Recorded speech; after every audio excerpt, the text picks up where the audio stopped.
Film की शुरुआत NASA के एक सम्मेलन से होती है जिसकी अध्यक्षता नथानिएल शीपर करते हैं, जो एक अंतरिक्ष कंपनी जेनेसिस के सीईओ हैं। वह बड़े उत्साह के साथ मंगल ग्रह पर पहले मिशन की घोषणा करते हैं, जिसका उद्देश्य संसाधनों की तलाश और मानवता के भविष्य के लिए एक संभावित घर ढूंढना है। फिर वह 6 अंतरिक्ष यात्रियों को पेश करते हैं, जिनका नेतृत्व सारा एलियट कर रही हैं, जो लाल ग्रह की पहली नागरिक बनेंगी। रॉकेट लॉन्च और स्पेस शटल के साथ डॉकिंग दोनों पूरी तरह सफल होते हैं, जिससे अंतरिक्ष यात्रियों और नासा की ग्राउंड टीम को खुशी मिलती है। हालांकि यात्रा के 2 महीने बाद पहली समस्या तब सामने आती है जब सारा को पता चलता है कि वह गर्भवती है। यह सुनकर नासा के वैज्ञानिक सारा को तुरंत वापस लाने का सुझाव देते हैं, क्योंकि इन परिस्थितियों में बच्चे को जन्म देना एक अनजान क्षेत्र है। फिर भी नथानिएल टीम को मंगल पर जारी रखने की अनुमति देता है, क्योंकि यह मिशन बहुत महत्वपूर्ण है। जैसे ही वे अपने गंतव्य पर पहुंचते हैं, अंतरिक्ष यात्रियों के पास खोजबीन करने का समय नहीं होता, बल्कि वे सारा के लिए एक आपातकालीन प्रसव कराते हैं, जो गार्डनर नाम के एक स्वस्थ बच्चे को जन्म देती है। दुर्भाग्य से मंगल ग्रह की परिस्थितियों और एक्लेम्पसिया के कारण सारा को ऐंठन होने लगती है। चालक दल की कोशिशों के बावजूद सारा की मौत हो जाती है, जिससे उसका बेटा अनाथ हो जाता है और उसके पिता का पता नहीं चलता। पृथ्वी पर वापस आकर इस त्रासदी को देखने के बाद नथानिएल गार्डनर के जन्म को मीडिया से छुपाने का फैसला करता है, क्योंकि ऐसा घोटाला उसकी कंपनी को बर्बाद कर देगा। बच्चे को पृथ्वी पर लाना भी कोई विकल्प नहीं है, क्योंकि वातावरण का अंतर उसकी उम्र में खतरनाक हो सकता है। अंत में गार्डनर मंगल पर ही रहता है, जहां केंद्रा और बाकी अंतरिक्ष यात्री उसकी देखभाल करते हैं। सारा की मौत से दुखी होकर नथानिएल अपना गुस्सा सिम्युलेटर में बेतरतीब ढंग से अंतरिक्ष यान उड़ाकर निकालता है। उसके लिए सारा सिर्फ एक चालक दल सदस्य नहीं थी, बल्कि उसके उपनिवेशन के सपने का हिस्सा थी। 16 साल बाद हम एक किशोर गार्डनर को देखते हैं, जो कॉलोनी बेस में पला बढ़ा है, जहां वह हाइड्रोपोनिक पौधों की देखभाल करता है और अपने सबसे अच्छे दोस्त, शिक्षक और विश्वास पात्र रोबोट सेंटोर के साथ मस्ती करता है। गार्डनर उसे हैक करके अपनी मृत माँ की निजी चीजों तक पहुंचता है। वहां उसे एक शादी की अंगूठी और एक यूएसबी मिलती है, जिसमें सारा का एक वीडियो है, जहां वह समुद्र तट पर एक आदमी के साथ समय बिता रही है। अपनी माँ के साथ उस आदमी को मस्ती करते देख गार्डनर को शक होता है कि यही उसका पिता हो सकता है, और वह उसे ढूंढने का फैसला करता है। लेकिन उस खोज को तब तक रोकना पड़ता है, क्योंकि उसे तुलसा से वीडियो कॉल आती है, एक अनाथ लड़की जो एक फोस्टर होम में रहती है, जिसके साथ गार्डनर ने दोस्ती बना ली है। वह उससे असल जिंदगी में मिलना चाहती है। गार्डनर उसे बताता है कि वह कथित तौर पर न्यूयॉर्क के एक अटारी में कैद है, क्योंकि उसे ऑस्टियोजेनेसिस इम्परफेक्टा, भंगुर हड्डियों की बीमारी है, जिसका वह कारण मंगल के वातावरण में पैदा होना बताता है। मंगल पर एक और उबाऊ दिन में गार्डनर बेस से बाहर निकलकर अपनी माँ की कब्र पर जाता है। खुद को अकेला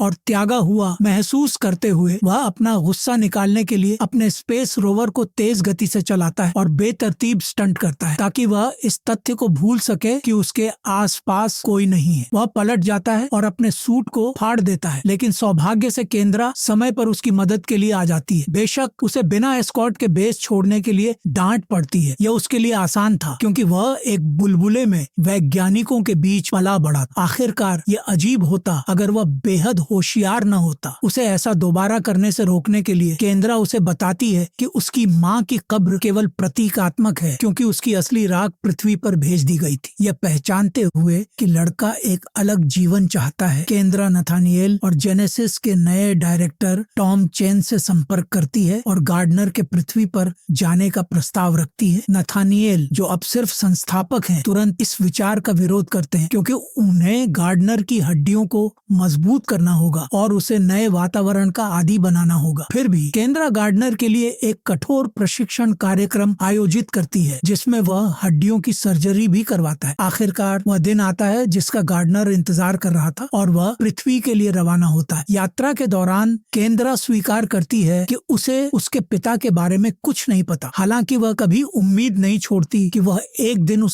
उसे खोज लेगा। वहीं नथानिएल बेचैन हो जाता है जब वह मंगल बेस में गार्डनर को नहीं देखता और सीधे नासा पहुंचता है, जहां उसकी सबसे बुरी आशंकाएं सच साबित होती हैं। कुछ समय बाद अंतरिक्ष में परिक्रमा करते हुए गार्डनर उस ग्रह को देखता है जहां उसे हमेशा होना चाहिए। अंतरिक्ष यान बिना किसी समस्या के पृथ्वी पर उतरता है, जहां नासा के कर्मचारी उनका स्वागत करते हैं। पानी और नीले आसमान से भरे लैंडस्केप को देखकर गार्डनर हैरान रह जाता है। हालांकि वह भारीपन महसूस करता है और पृथ्वी के गुरुत्वाकर्षण के कारण उसे चलने में तकलीफ होती है। फिर उसे पूर्ण मूल्यांकन के लिए निरीक्षण सुविधाओं में ले जाया जाता है। वहाँ नथानिएल उससे मिलने आता है और मंगल पर उसके अनुभवों के बारे में जानने को उत्सुक होता है, जबकि गार्डनर पृथ्वी के बारे में और जानना चाहता है। अगले कुछ दिनों में गार्डनर बेचैन हो जाता है क्योंकि उसे वापस मंगल भेजे जाने की संभावना ज्यादा है, न कि पृथ्वी पर रहने दिए जाने की। इसलिए वह आने वाले छात्रों के बीच मिलकर एक अंतरिक्ष यात्री सूट पहनकर अपने कमरे से भाग जाता है। फिर वह एक डेड एंड में फंस जाता है, लेकिन खुद को एक कर्मचारी के रूप में प्रच्छन्न कर लेता है और बिना किसी को पता चले फिसल जाता है। यह उसे एक सप्लाई ट्रक में छुपकर नासा से सफलतापूर्वक भागने में मदद करता है। शहर पहुंचकर गार्डनर हर किसी का अभिवादन करता है, नए लोगों को देखकर मंत्रमुग्ध हो जाता है। जब बारिश शुरू होती है तो वह दूसरों की तरह छिपने के बजाय बारिश में खड़ा होकर उत्साह से चिल्लाता है। पृथ्वी पर जीवन के पहले संपर्क के बाद गार्डनर कोलोराडो के लिए एक बस में चढ़ जाता है जहां तुलसा रहती है। इसी बीच नथानिएल और केंद्रा गार्डनर को ढूंढते रहते हैं। नथानिएल समझ जाता है कि वह शायद तुलसा से मिलने जा रहा है। अंत में अपनी दोस्त से असल जिंदगी में मिलकर गार्डनर को तुलसा का एक थप्पड़ पड़ता है, जो उस पर गुस्सा है क्योंकि उसने 7 महीनों से उसके मैसेज का जवाब नहीं दिया। वह खुद को समझा नहीं पाता, कैसे बताए कि वह मंगल से यात्रा कर रहा था। बाद में क्लास के दौरान गार्डनर बिना बताए अंदर घुस जाता है, जिससे सभी छात्र हंस पड़ते हैं और तुलसा को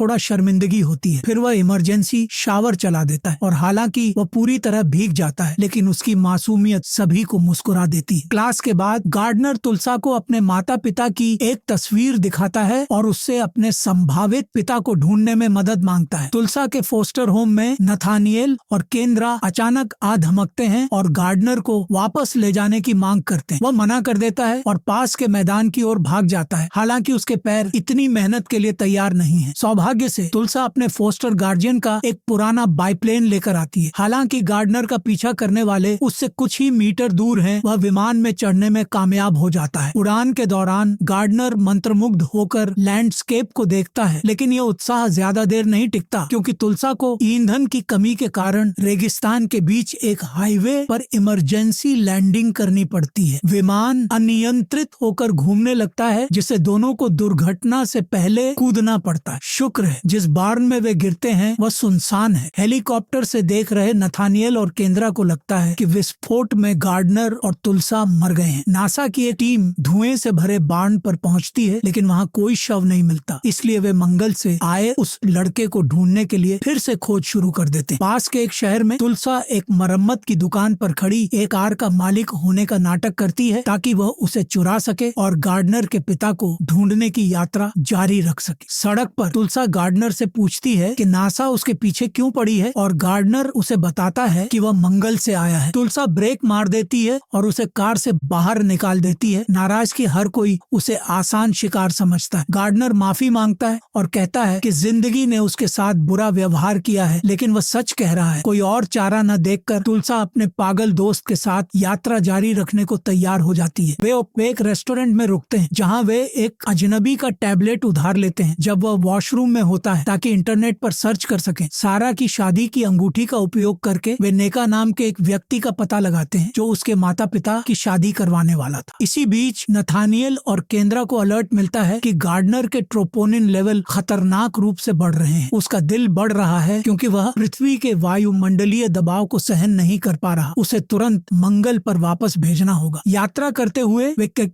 एक कपड़ों की दुकान पर रुकते हैं ताकि अपने गंदे कपड़े बदल सकें। जब गार्डनर तुलसा को ड्रेस में देखता है तो उसका चेहरा लाल हो जाता है और वह उसे बताता है कि वह बहुत सुंदर लग रही है। अपने रास्ते पर आगे बढ़ते हुए गार्डनर, जो अब कार चला रहा है, खुले तौर पर यह कहता रहता है कि तुलसा कितनी सुंदर है। हालांकि वह पहले असहज महसूस करती है, लेकिन धीरे धीरे उसकी अजीब पर मोहक बातों का आदी हो जाती है। रात में कैंप लगाने के बाद तुलसा एक रोमांटिक गाना बजाती है ताकि वह और गार्डनर डांस कर सकें। बेहद नर्वस होते हुए भी गार्डनर हिम्मत जुटाकर उसे अपना पहला किस देता है। वे एक साथ लेटते हैं। गार्डनर उसे धीरे से छूता हुआ कहता है कि वह पहली इंसान है जिसने उसे इंसान जैसा महसूस कराया। अगले दिन वे उस जगह पहुंचते हैं जहां शमन नेका रहता है। वह उन्हें सारा और नथानिएल की शादी का रसीद दिखाता है जिस पर एक पता लिखा होता है। तुलसा ऑनलाइन खोज करती है और पाती है है कि कैलिफोर्निया में समुद्र तट के पास का वह घर वीडियो में दिखाए गए घर से मेल खाता है। शमन का समूह उन्हें फूलों से विदा करता है मानो वे नव विवाहित हों। सड़क पर तुलसा लास वेगास में रुकने से खुद को रोक नहीं पाती, जहां वे एक मजेदार रात बिताते हैं, लेकिन चमकदार रोशनी और भीड़ के कारण गार्डनर बेहोश हो जाता है। हॉस्पिटल में गार्डनर का एक्सरे दिखाता है कि उसकी हड्डियों में सर्जरी के कार्बन ट्यूब्स हैं और उसका दिल बढ़ गया है। इससे तुलसा को एहसास होता है कि वह सच में मंगल से। हालांकि उन्हें गार्डनर को निगरानी में रखने को कहा जाता है, लेकिन वह जोर देकर कहता है कि पृथ्वी जितनी भी वह इसे प्यार करता है उसे मार रही है, इसलिए वह अपने पिता से मिलना चाहता है इससे पहले कि कुछ हो जाए। उसकी आखिरी इच्छा पूरी करने के लिए दृढ़ संकल्पित तुलसा उसे हॉस्पिटल से भागने में मदद करती है और वे कैलिफोर्निया जाने के लिए एक और कार चुरा लेते हैं। नथानिएल और केंद्रा उसी वाहन के लोकेशन का उपयोग करके उनका पता लगा लेते हैं। अपनी बिगड़ती हालत के बावजूद गार्डनर खुद को समुद्र तट के घर तक पहुंचाने में कामयाब होता है, जहां वे वीडियो वाले आदमी को ढूंढते हैं। लेकिन गार्डनर के आश्चर्य के लिए वह आदमी उसका पिता नहीं बल्कि उसका चाचा है। अपनी यात्रा को व्यर्थ समझते हुए गार्डनर समुद्र में चला जाता है, मरने के लिए तैयार, जबकि तुलसा उसे बचाने की कोशिश करती है। नथानिएल और केंद्रा समय पर पहुंच जाते हैं और उसे बचाते हैं, फर्स्ट एड देते हैं। होश में आने पर गार्डनर पूछता है कि उसकी माँ कैसी थी और नथानिएल उसे एक निडर बहादुर महिला बताता है जिससे वह गहरा प्यार करता था। ये शब्द गार्डनर के लिए पुष्टि करते हैं कि नथानिएल ही उसका असली पिता है जिसने गुप्त रूप से उसकी माँ से शादी की। लेकिन भावुक पलों के लिए समय नहीं है, गार्डनर कोमा में चला जाता है। नथानिएल, केंद्रा और तुलसा उसे ड्रीम चेसर एक और अंतरिक्ष यान में ले जाते हैं, यह उम्मीद करते हुए कि उसे कक्षा में वापस भेजने से उसकी हालत स्थिर हो जाएगी। बेहोश होने के बावजूद नथानिएल यान को नियंत्रित करता है और स्ट्रेटोस्फीयर की ऊंचाई तक ले जाता है जहां जीरो ग्रेविटी होती है। गार्डनर अंततः कोमा से जाग जाता है और निष्कर्ष निकालता है कि अगर वह जीना चाहता है तो उसे मंगल वापस जाना होगा। तुलसा और अपनी गोद ली हुई माँ केंद्रा से दिल से भरपूर विदाई लेने के बाद गार्डनर लाल ग्रह की ओर रवाना होता है, इस बार अपने पिता के साथ। कुछ समय बाद केंद्रा नासा छोड़ देती है और तुलसा को गोद लेने का फैसला करती है, अपने पूर्णकालिक माँ बनने के सपने को याद करते हुए। वहीं तुलसा नासा ट्रेनिंग प्रोग्राम में दाखिला लेती है, उम्मीद करती है कि एक दिन वह एक अंतरिक्ष यात्री बनकर अपने पसंदीदा मार्टियन से फिर मिलेगी। इसी बीच गार्डनर और उसका पिता मंगल पर अपने घर में धैर्य पूर्वक उसका इंतजार करते हैं। अगर आपको इस तरह की दिलचस्प मूवी रिकैप्स पसंद हैं तो लाइक, शेयर और सब्सक्राइब करें ताकि आप हमारे और मूवी रिकैप्स देख सकें।